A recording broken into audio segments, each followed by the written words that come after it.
waxaa jira dad ku jira siyaasadda haddana jecel inay ka noqdaan xubin ka mid ah siyaasadda, ha ahaato madaxweyne, ra'iisul wasaare ama xildhibaan iyo wixii la mid ah. Haddaba ninkan isagoo ah qayb ka mid ah ayuu iskaga tegay siyaasadda oo u go'ay faafidda diinta Islaamka. Assalaamu calaykum. Cabdiraxmaan Suwaar Al-Dahab waxa uu ahaa wasiirkii difaaca iyo taliyihii guud ee ciidamada waddanka Suudaan xilligii madaxweyne Jacfar al-Numeyri.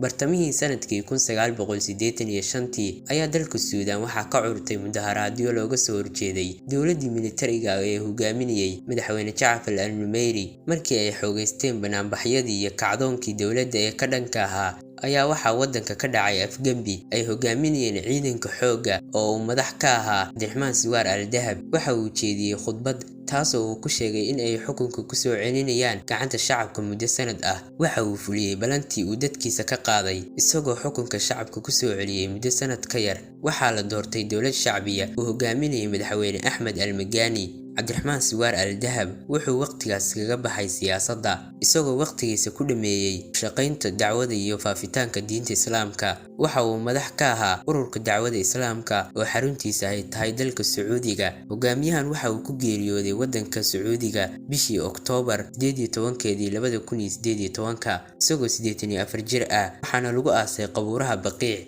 Eebbe ha u naxariisto Cabdiraxmaan Suwaar Al-Dahab. haddaba intaas ayuu ka egyahay mawduuceena. tan iyo muuqaalkiisa xiganta ku kulmi doon waxaan iga tegayaa sidaas iyo wassalaamu calaykum waraxmatullaahi tacaala wabarakaatu.